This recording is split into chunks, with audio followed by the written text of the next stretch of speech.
Civilians का military trial नहीं होना चाहिए।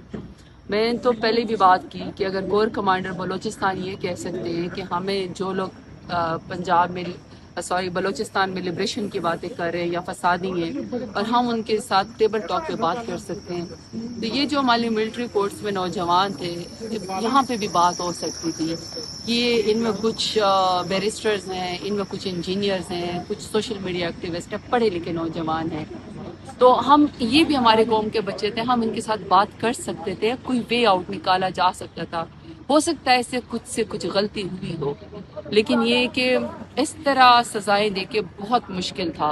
अब कुछ लोगों को अगर आज रिलीफ मिला है, ज़ाहिर बात है वो 2-2 साल की पहली सजाएं काट चुके हैं, और जिसकी सजा इतनी होगी तो वो ऑलरेडी उसमें से माइनस हो जाएंगी। सिर्फ मेरा मतलब ये है कि अगर बलूचिस्तान के हम ये कह रहे हैं कि जिन लोगों ने पंजाब का आईडी कार्ड देके 27 लोगों को कौमी शाहराह पे गोलियां मारी थी, तो यहाँ पे भी मेन स्ट्रीम पॉलिटिक्स में हम बात कर सकते थे, नौजवानों को मेन स्ट्रीम उसमें लेकर आ सकते हैं, कौमी धारे में देखिए, क्योंकि हम और आप सब ने मुल्क के लिए ही सोचना है। तो अगर जिनको कुछ रिलीफ मिल रहा है, सबको रिलीफ मिलना चाहिए, क्योंकि देखिए एटीसी कोर्ट्स काम कर रही हैं, सेशन जजेस काम कर रहे हैं, सुप्रीम कोर्ट और हाई कोर्ट इस वक्त मौजूद है।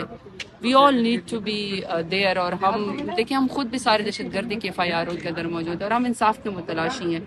तो अगर किसी को कुछ रिलीफ मिला है, मुझे उसके ऊपर तो खुशी है डेफिनेटली।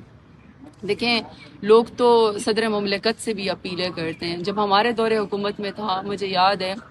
कि ह्यूमन राइट्स की हमारी जो मिनिस्टर थी डॉक्टर साहिबा, और जो हमारे बैतुल माल के चेयरमैन थे, और जो हमारे प्राइम मिनिस्टर साहब इमरान खान थे, हम लोगों ने स्पेशली एक फ़ंड रखा था कि जो जेल के अंदर लोग हैं, 10-10 साल 14-14 साल की सज़ाएं हैं, अगर उनको कोई जुर्माना पड़ा हुआ है और वो उसको अदा नहीं कर सकते और उनकी सज़ा में कमी आ सकती है, साल की 2 साल की, तो हमने वो जुर्माने पे किए थे और हमने बहुत सारे कैदियों को छुड़वाया था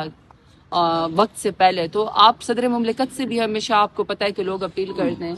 तो अगर किसी को रिलीफ मिला है, लेकिन बहरहाल मैं तो उस रूह के खिलाफ हूँ कि सिविलियंस का मिलिट्री ट्रायल नहीं होना चाहिए।